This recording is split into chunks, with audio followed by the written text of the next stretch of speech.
Hello, I'm Hildra Tague.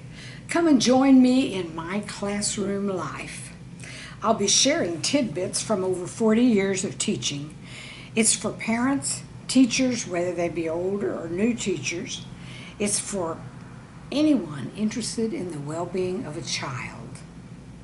We have ideas, inspiration, and even humor at times, like today. Today we're having infamous sayings of these my students. The motto for this channel is, we cheer them up when they need us. We cheer them on when they don't. Okay, get your grin on, here we go. Of these my students, social studies, their way. Perhaps one of the fondest memories of a school year is the particular way children view the world. You may know what this is. It's a kaleidoscope. I had one when my kids were young, and it reminds me of the way children see the world. When I look at it, I might see one thing, but when a child looks at it, they might see something entirely different. And I never cease to be amazed at how children view the world in their own individual way. They both teach me and amuse me. Elementary students are taught about their world, starting from the inside out. They learn about friends and family, and they move on to communities like community helpers, and even states. Patriotic holidays get them on the road to an increased understanding of their country and their basic citizenship. That's why they call it social studies. In later years, the terms history, civics, government, and politics can be used. One of the most challenging events in teaching is reciting the pledge. I stand in different places in my room so that I can encourage respect, and on one particular day,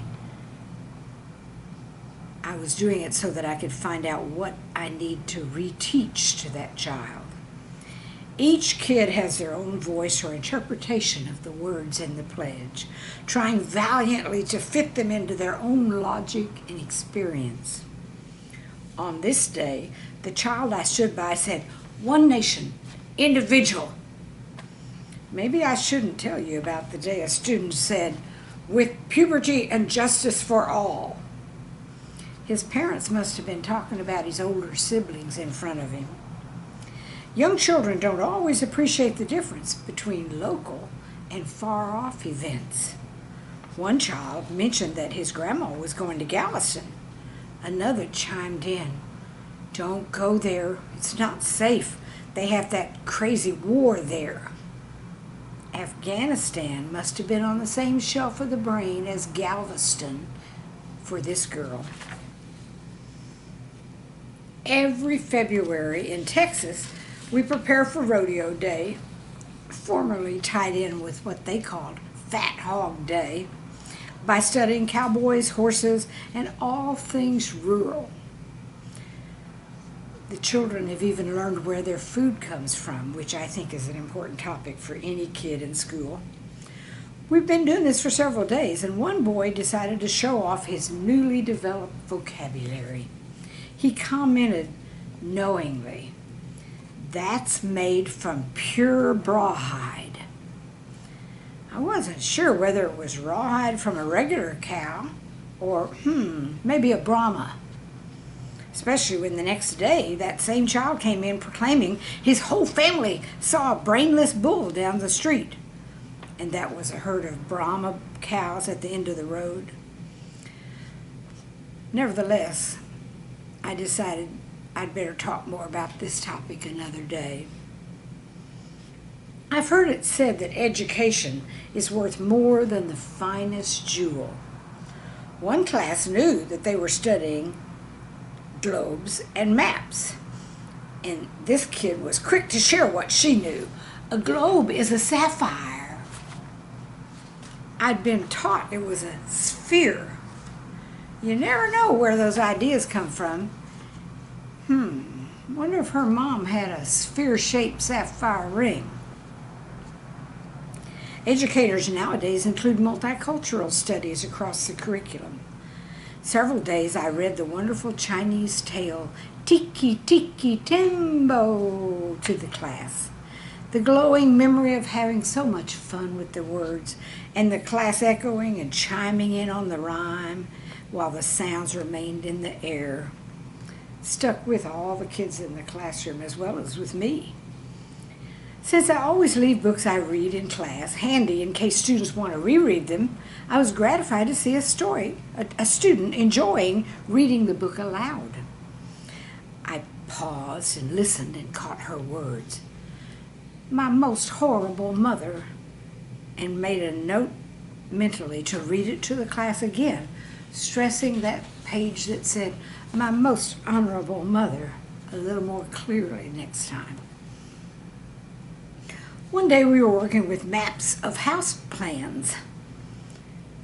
The kids learned they were blueprints. They gathered around a table to see the big sheets better.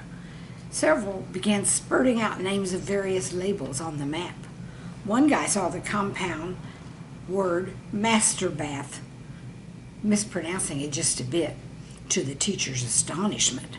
He grabbed his mouth and he said, "Isn't that a bad word?"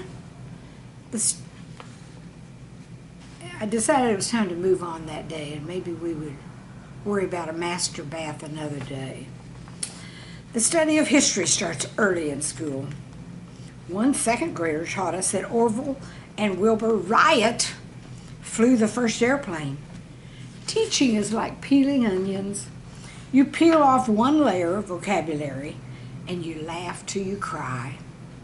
Then you peel off another layer, homonym words, which sound similar, and you cry again, wondering how you can ever untangle all the possible misconception. Needless to say, we learned the last name was Wright, W-R-I-G-H-T, experiencing all the possible spellings, but decided to avoid the W-R-I-T-E and go with the R-I-G-H-T one.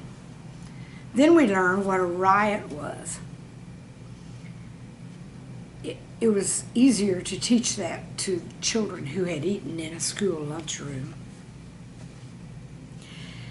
Everyone loves learning about Oregon Trail, but one young scholar taught us of the Arrogance Trail. A wise little lady corrected him by saying, "That's not right. It's the Origin Trail, don't you know?" Well, I guess that was partly right, since the origin of much American history comes from the Oregon Trail. Then there was that deadly day when I asked the students to think of what they would ask a famous person if they could go back into the past. Without skipping a beat, one young man replied, "Well, how he got killed, of course." Since I had just explained the birth and the death were the dates showed under the picture in the biographical summaries of presidents, he thought he needed to know what happened on that last date. Maybe tomorrow we'll talk tombstones and make it clear when and how the year of one's death is added to those summaries. Oh gosh, I think I need an after-school snack. This day has been the death of me. Just don't give me a tombstone yet. I have such fun teaching. Don't forget to hit subscribe so you can hear more ideas and chuckles and inspiration from my classroom life. Till the next time, shine those kids while they learn to shine themselves. Bye-bye now.